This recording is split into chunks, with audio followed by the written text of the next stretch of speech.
ମୁଁ ସେ ପାପୀର ମୁହଁ ଦେଖିବାକୁ ଚାହୁଁନି, ତା ଶବକୁ ଫିଙ୍ଗି ଦିଅ। ସେ ଅତ୍ୟାଚାରୀ ମରିଗଲା, ମୋ ମନରେ ଟିକେ ବି ଦୁଃଖ ନାହିଁ। ଦୁଷ୍କର୍ମୀର ଶବ ନେବାକୁ ମନା କଲା ଜନ୍ମ କଲା ମା, ମୁହଁ ଚାହିଁଲାନି ସ୍ତ୍ରୀ। ଜଣେ ନିଷ୍ପାପ ନାବାଳିକାର ଜୀବନ ନେଇଥିବା ନର ପିଶାଚର ଶେଷ ପରିଣତି ଏମିତି ହେବ ତାହା ହୁଏତ ସେ ନିଜେ ବି ଭାବି ନଥିଲା। ପଶ୍ଚିମବଙ୍ଗ ବାରୁଇପୁରର ଚାଞ୍ଚଲ୍ୟକର ନାବାଳିକା ଦୁଷ୍କର୍ମ ଓ ହତ୍ୟା ମାମଲାର ମୁଖ୍ୟ ଅଭିଯୁକ୍ତ ପ୍ରଭାସ ମଣ୍ଡଳର ପୋଲିସ ଏନକାଉଣ୍ଟରରେ ମୃତ୍ୟୁ ହୋଇଛି। କ୍ରାଇମ୍ ସିନ୍ ରିକ୍ରିଏସନ୍ ବେଳେ ପୋଲିସ ବନ୍ଧୁକ ଛଡ଼ାଇ ଖସିଯିବାକୁ ଚେଷ୍ଟା କରୁଥିବା ଏହି ନର ରାକ୍ଷସକୁ ଶେଷରେ ମିଳିଛି ତାର କର୍ମର ଫଳ। କିନ୍ତୁ ଏହି ମୃତ୍ୟୁ ପରେ ଯେଉଁ ସତ ସାମ୍ନାକୁ ଆସିଛି ତାହା ସମଗ୍ର ସମାଜକୁ ଚମକାଇ ଦେଇଛି। ଯେଉଁ ପୁଅ ପାଇଁ ଜନ୍ମ କଲା ମା କାନ୍ଦିବା କଥା, ଯେଉଁ ସ୍ୱାମୀ ପାଇଁ ସ୍ତ୍ରୀ ଲୁହ ଗଡ଼ାଇବା କଥା, ଆଜି ସେହି ଦୁଇ ନାରୀ ଏଭଳି ପାପୀର ଶବକୁ ଛୁଇଁବାକୁ ବି ମନା କରିଦେଇଛନ୍ତି। ସାଧାରଣତଃ ସ୍ୱାମୀର ମୃତ୍ୟୁରେ ସ୍ତ୍ରୀର ସିନ୍ଦୁର ଉଭେଇଗଲେ ସେ ଭାଙ୍ଗି ପଡ଼େ, କିନ୍ତୁ ପ୍ରଭାସର ସ୍ତ୍ରୀ ଚମ୍ପା ମଣ୍ଡଳଙ୍କ ଆଖିରେ ଲୁହ ନଥିଲା, ବରଂ ଥିଲା ଅତୀତର ସେହି କଳା ଦିନର କ୍ରୋଧ। ଗଣମାଧ୍ୟମ ଆଗରେ ସେ ଯାହା କହିଛନ୍ତି ତାହା ଶୁଣିଲେ ସ୍ପଷ୍ଟ ଜଣାପଡ଼େ ପ୍ରଭାସ କେତେ ବଡ଼ ଅତ୍ୟାଚାରୀ ଥିଲା। ପ୍ରଭାସର ସ୍ତ୍ରୀ ଚମ୍ପା କହିଛନ୍ତି, ମୁଁ କହିପାରିବି ନାହିଁ ସେ ନିର୍ଦ୍ଦୋଷ ଥିଲା ବୋଲି। ବାହାଘର ପରଠାରୁ ମୁଁ କେବଳ ତାର ଅତ୍ୟାଚାର ସହି ଆସିଛି।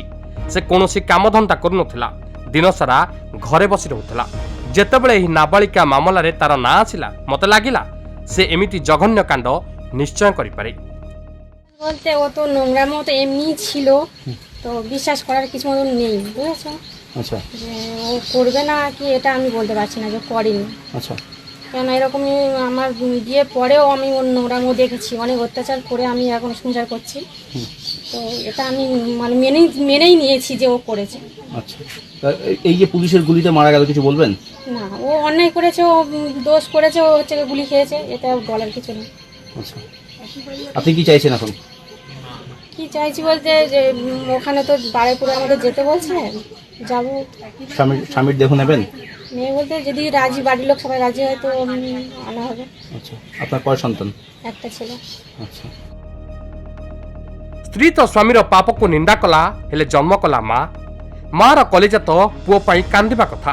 କିନ୍ତୁ ପ୍ରଭାସର କଳା କାରନାମା ଏମିତି ଥିଲା ଯେ ମାର ମୁଣ୍ଡକୁ ସେ ଲାଜରେ ନୁଆଇଁ ଦେଇଥିଲା। ଅଭିଯୁକ୍ତ ପ୍ରଭାସର ବୃଦ୍ଧା ମା ସନ୍ଧ୍ୟା ମଣ୍ଡଳ ନିଜ ପୁଅର ଶବକୁ ଗ୍ରହଣ କରିବାକୁ ସଫା ସଫା ମନା କରିଦେଇଛନ୍ତି।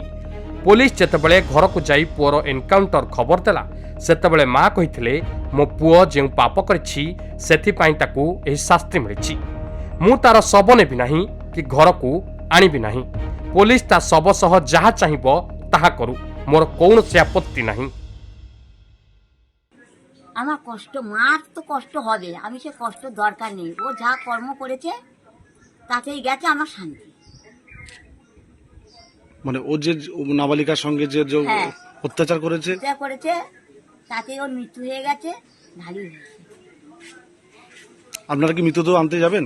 না, আমার কেউ যাওয়ার নেই, আমি যেতে পারবো না, মৃতদেহ আমি আনবো না। আমি তো বললাম আর আমাদের দেখতে চাই না, একদম দেখতে চাই না। তোমরা ওখানে নিয়ে ঠেকে নাও, গুদমে দেবে, কোথায় দেবে, ফেলে দেবে, দিয়ে দাও। কেউ যাবে না। আচ্ছা ওর আচরণে কি আপনারা কি ক্ষুব্ধ ছিলেন? ও মানে খুব অতিষ্ঠ ছিলেন? দেখো আমি আর ওসব কিছু বলতে পারবো না।